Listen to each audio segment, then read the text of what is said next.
Welcome to the Accessible Learning Experience, where we help you turn learning barriers into learning opportunities. Diana Garcia-Mejia is a pre-K teacher of students with visual impairments who is passionate about accessibility and inclusion for all students.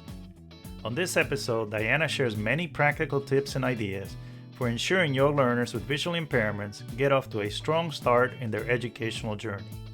That includes learning about braille and other supports, including assistive technology, as early as possible.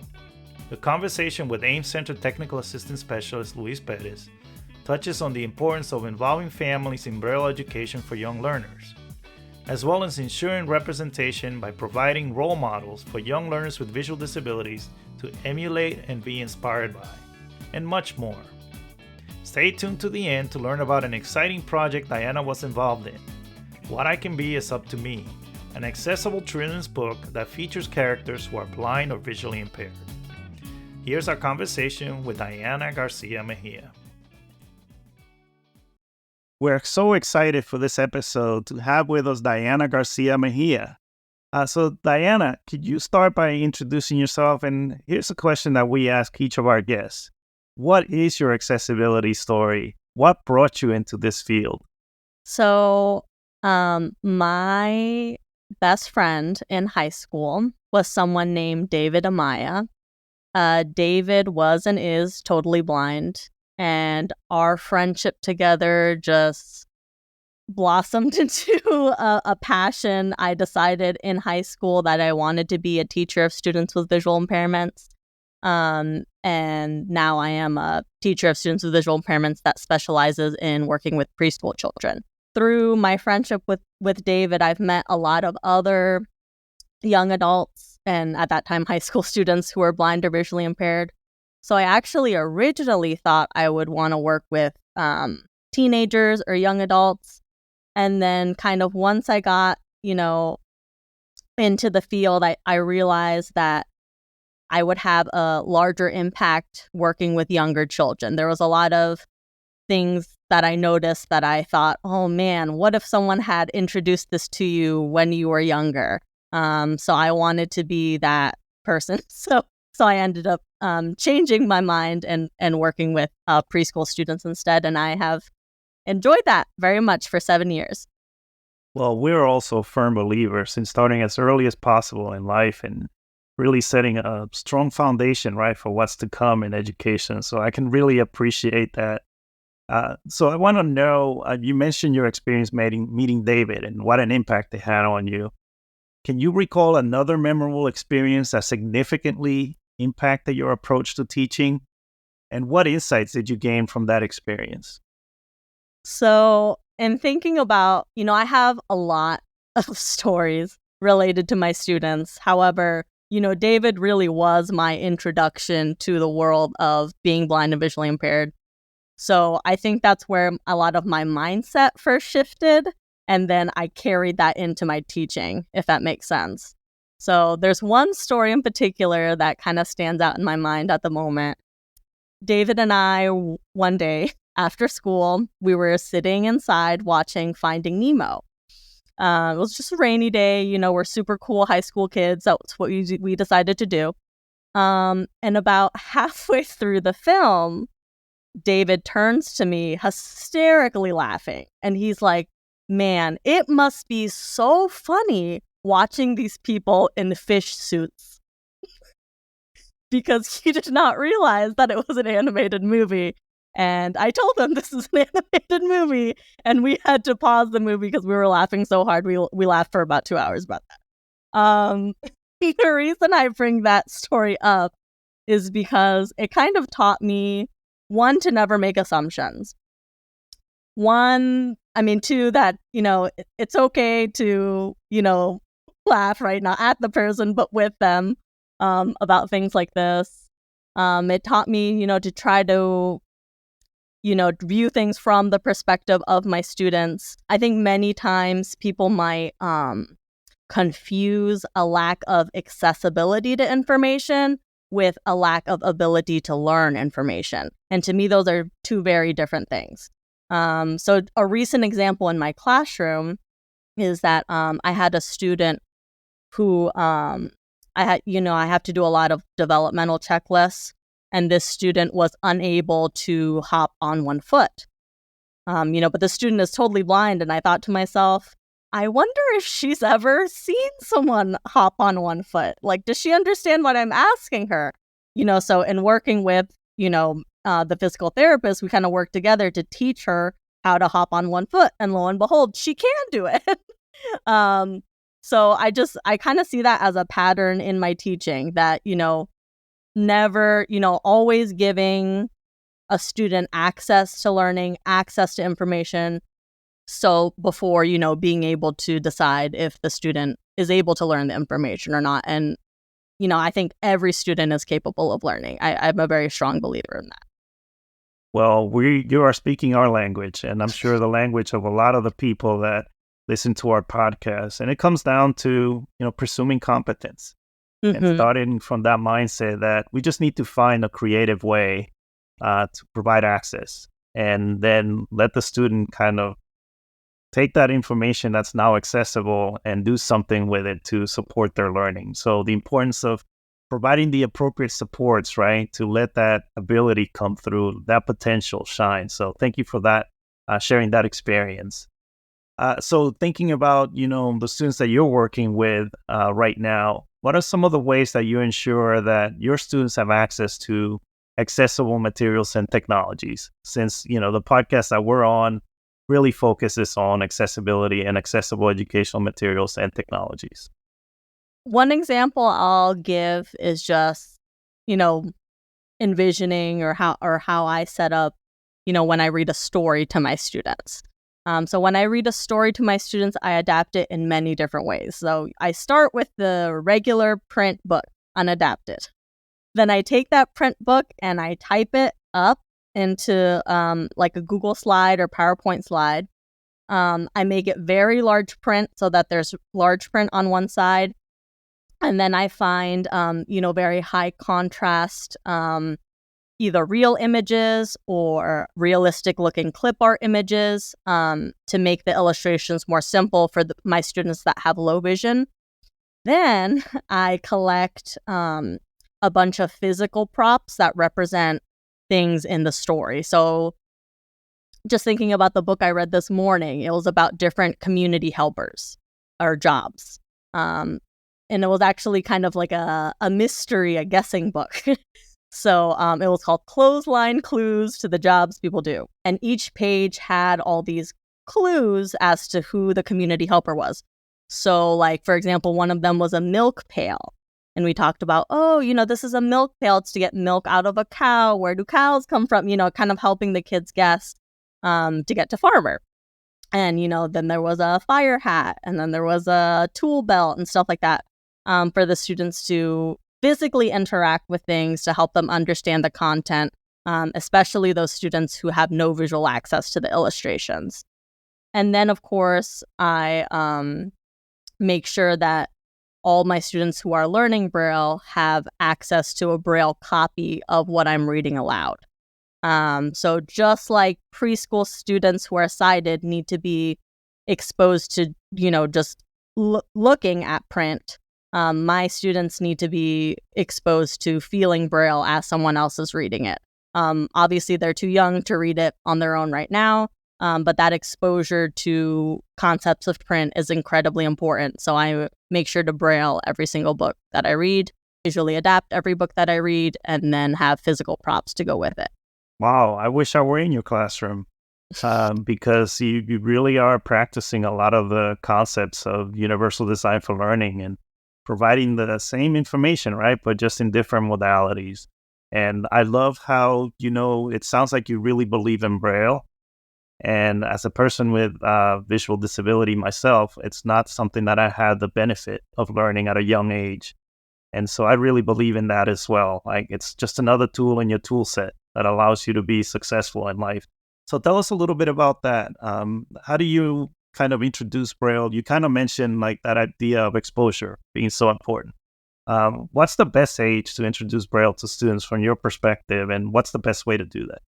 I really think the earlier the better, right? Even with infants, we're showing them, print books with simple pictures and stuff. So if you're showing a sighted infant, then I think an infant who's blind or visually impaired, again, deserves that same access. So they should be exposed to simple books with, braille, tactile images, again, incorporating real objects to help that student understand what they're being read to. Experience books is something else I do, where I might go on like a nature walk with a student, collect things that we find along the way, and then they'll read a story about something we experienced together.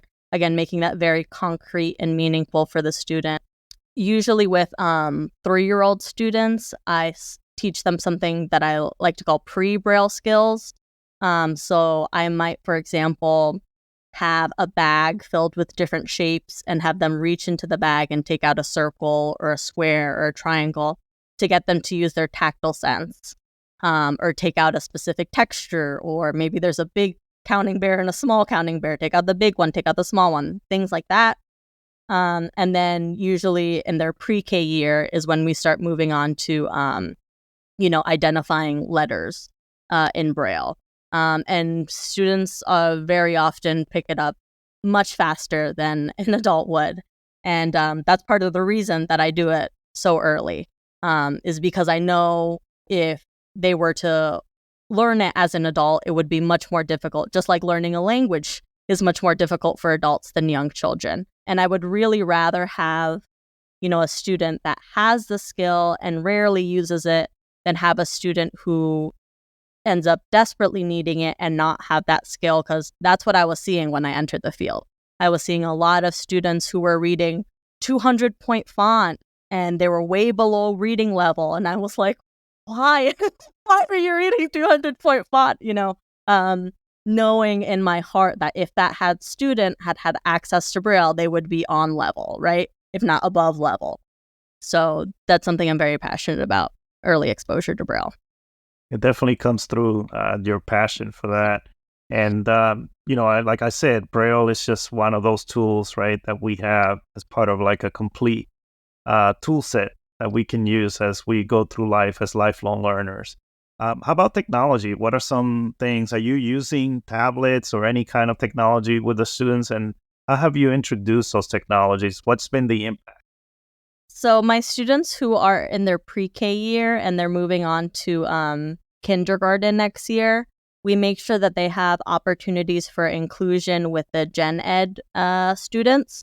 And that provides us really good opportunities to use technology. So if the other students are, looking at something on a smart board, a student with severe low vision, we might have them access it on a video magnifier. There's a lot of video magnifiers now that you can turn the camera down so they can be reading or writing on a piece of paper, and then you can turn the camera the other way, to see things at a distance on the board. I think that's the easiest tool that we use, and the kids like it. They can still sit on the carpet with their peers. They don't have to be, in a different location. We have used some screen sharing softwares before, but it just seems to have sometimes it works, sometimes it doesn't work. And the video magnifier just seems to, we haven't had any issues with it. So that's what we tend to stick to. And then in the classroom, when we're doing kind of small group work, I do introduce students to voiceover on iPads, for my students that are have severe low vision or are totally blind. And then my students with more mild low vision, we're using the iPad also as a video magnifier, or just, doing other activities to help their visual efficiency on an iPad.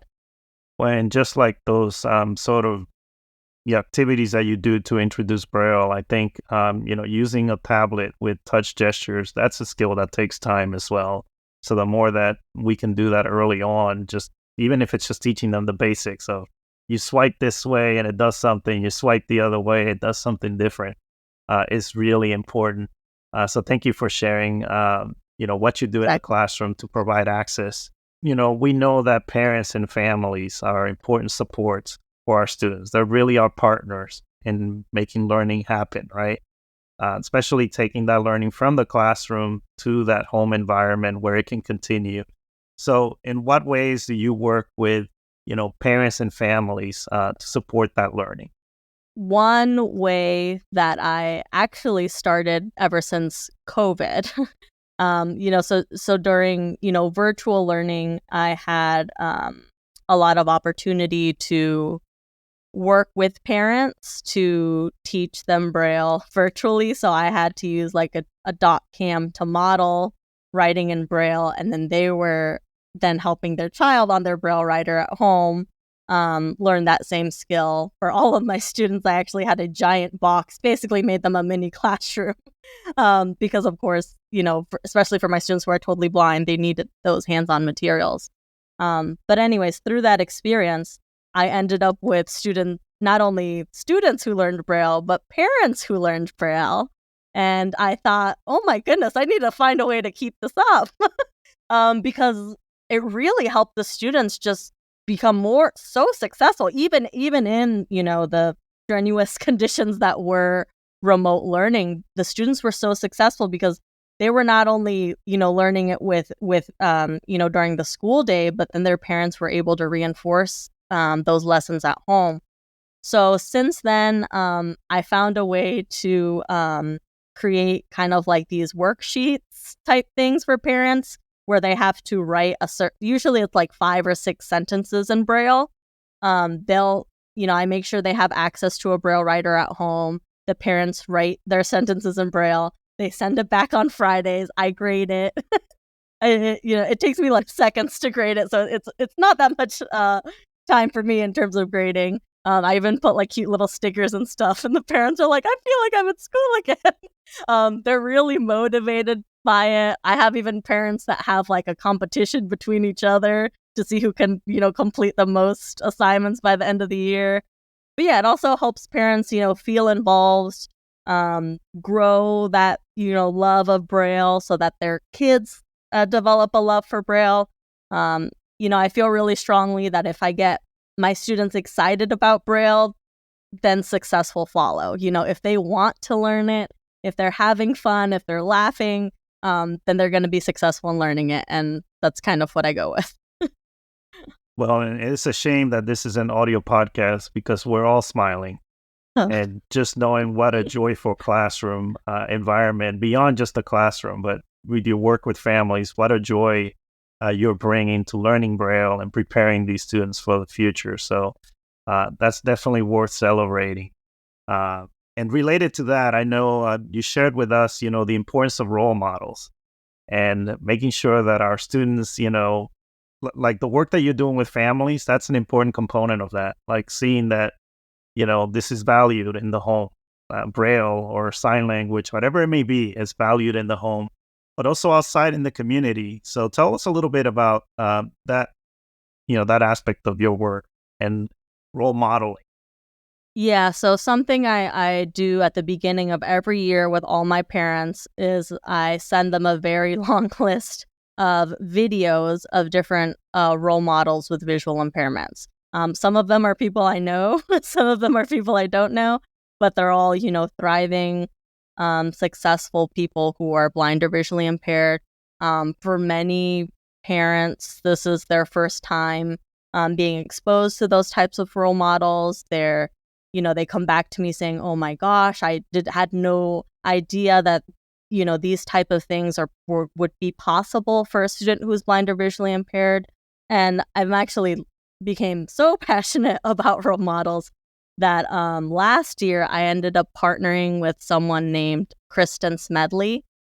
She was assembling a team of people to help her write a children's book about role models who are blind or visually impaired. I was so excited to be part of that project. We made sure that the book was in print and Braille, that the print was large print. The illustrator that we hired has a visual impairment herself. I'm also very passionate about including people with disabilities in conversations. I think that's the most important voice that we need to listen to. And the most valuable things that I've learned are from my students and other people in the blind and low vision community. So yeah, we started a Kickstarter for it. It was very successful. My students, I made sure, all of my students received a copy of the book. Their parents were so excited. Some of the role models that were in the book were like Eric Weinmayer. He's the first person who was blind to climb Mount Everest. We had a Clark Reynolds, who is an artist with a visual impairment. We included Tina, who is a photographer with a visual impairment. We included, Justin Bishop, who's a skateboarder with a visual impairment. Included Diane, who has passed away since we published the book, but who is a triathlete with progressive vision loss. So we tried to include L.A. Williams, who is a music producer and car dealership CEO who's completely blind. We try to include, a variety of genders and occupations and races in the book to try to make it as diverse as possible, while also having a QR code in the book to kind of connect people with more resources, right? So they can learn about Haben Girma or Christine Ha or, other role models that people can learn about. We did target the book towards like a first grade demographic.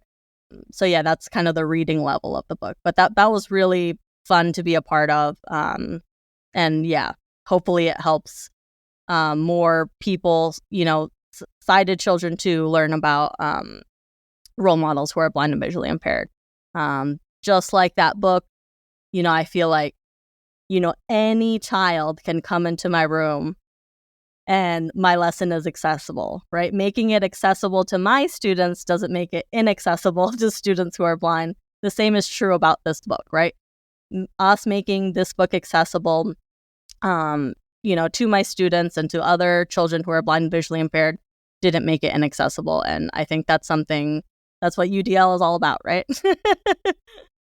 For sure. And not only are you addressing accessibility, which is an important component of, learning and UDL, but you're also addressing representation, which is also important. It's like you have to address the what, the why, and the how. And I think having a book like this one really addresses the why for a lot of learners by highlighting that there are all these different careers, all these different paths that you can take in life. And that just because you have a visual impairment, that doesn't close off being a skateboarder or a mountain climber or an artist. So, as a person with a visual impairment, I'm really excited to see that kind of resource out there that really is promoting that accessibility and demonstrating it, but also that representation. So thank you for doing that. And you mentioned you want to make sure that your classroom is accessible not only to your students, but to other students. We also know that your students are going to go into other settings, right? They're going to go into often, the general education classroom. So to those that are general educators that are listening to the podcast, what advice would you give to them in terms of how they can make their classroom more inclusive, more representational, more culturally affirming for people of all ability? So to general education teachers, I would say, first of all, if you're listening to this podcast, you're probably on a good track. So that's good. But, UDL, reducing visual clutter in your classroom, on the walls, hands-on learning. These are things that benefit all students, not just students who are blind and visually impaired. So, it's not, I don't want teachers to view this as, I need to do something special for this student, or this student needs, a specific thing, a specific accommodation. Many of the things that benefit students who are blind or visually impaired will also benefit your students. So, and really as a teacher, it makes it more fun for us too. I have fun making it hands-on. I have fun, moving my body and using props and getting the kids laughing. So it's really, I don't see it as extra work. I see it as making it accessible to all, making it fun for all. So I think if, general education teachers have that approach, they'll feel much less overwhelmed. And obviously, they aren't alone, right? These students entering my classrooms, they have itinerant services from a teacher of students with visual impairments, whose job it is to collaborate with the general education teacher to help them, understand the needs of those students. Yeah, I love what you said about you too can have fun, right? UDL really unlocks the creativity. It unlocks the art teaching, which is the reason why many of us go into this field, is to have those aha moments where, we really make that connection, establish that relationship, and there's that connection to the content as well. Those light bulbs go off, right? Exactly. So universal design for learning can be a way to do that. And of course, accessibility is an essential component of doing that. But even with things like Braille, you mentioned, maybe that's a little bit more specific to a student that has a visual impairment. But even there, I see just the benefit of students seeing that people communicate in different ways. And they use different tools. Yeah, there's many, many times that I will make a sign or a poster, worksheet or something in my classroom that is in print and Braille, right? Having the Braille there does not make it, again, inaccessible to my students that aren't learning Braille. But for my students that, of course, are totally blind or actively learning Braille, that's essential for them. Yeah, we often say in our community, essential for some, helpful for all. I like that. So you definitely are practicing that in your classroom. So this has been an awesome conversation. I'm so filled with joy just listening to you and all the great work that you do. Thank you so much for, this amazing conversation that we've had. And I can't wait for people to hear this podcast. But I also want to make sure that people can follow you. They can learn more. And obviously, we'll have in the show notes links to some of the resources that you mentioned. But if they want to follow you and stay in touch with you, what's the best way to do that? I do have an Instagram specific to teaching disability representation that is at pre-K TVI. So PREKTVI. So teacher of students with visual impairments is what TVI stands for. So yeah, on that Instagram page, I post a lot of teaching ideas. I post about representation of blindness in the media. One of my recent posts was about the new Netflix show, All the Light You Cannot See, which I'm obsessed with. Joe Strecce, who is the blindness consultant for that series, he and I actually both went to Florida State University, so highly recommend the program at Florida State University if you are someone who is looking to become a teacher of students with visual impairments. There's a lot of programs, especially graduate programs, that will give generous stipends, generous scholarships, sometimes pay full tuition for people who are looking to become teacher of students with visual impairments. I can't speak to all programs, but I can speak to Florida State's being incredibly hands-on. They were very much of the mindset that we had to learn how to do things with a blindfold on first, before we were taught how to teach someone how to do something. So I really like that mentality. I felt like it really prepared me for doing my best to view things from the perspective of my students. Great. Well, thank you for sharing the Instagram. And then if people want to learn more about the book, because I love to share those stories and, more, again, these role models. I want to make sure that if people are listening that have students who could benefit from seeing those role models, what's the best way to find that? The book is called What I Can Be Is Up to Me. You can search for it online. We have a website. You can still order the book as of right now. I think there are a few copies left. They're still in the batch of the first printing. We do plan to create more books in the future. The reason we had a Kickstarter in the first place was because it is very expensive to create a book that is both in print and Braille. But everything we did was with the mindset of trying to create, structural change. So that is no longer the case. I think everyone on the team almost has a dream of one day, you'll be able to log on to Amazon or any website and just pick print or Braille and it'll be the same price. Because, we don't think anyone should be having to pay more just to make something accessible to them. Everyone has a right to access literacy. But yeah, the author's name is Kristen Smedley. She is our fearless leader that was behind that project, and I was so happy to be a part of it. Well, we'll make sure to include all this information in the show notes so that people can have access to these wonderful resources. Diana, thank you so much. It's been a joy to have this conversation with you, and I'm sure people are going to be just as excited as I am listening to this interview. So we're so grateful for the work that you do. Thank you so much for having me.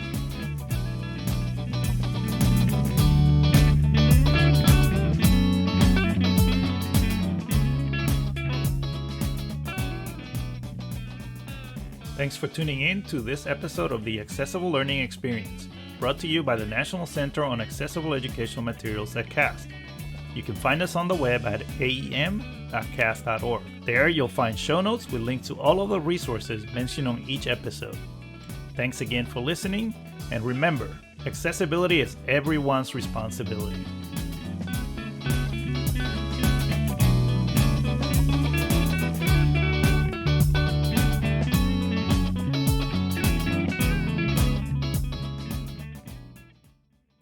The contents of this podcast were developed under a cooperative agreement with the U.S. Department of Education. However, those contents do not necessarily represent the policy of the U.S. Department of Education, and you should not assume endorsement by the federal government.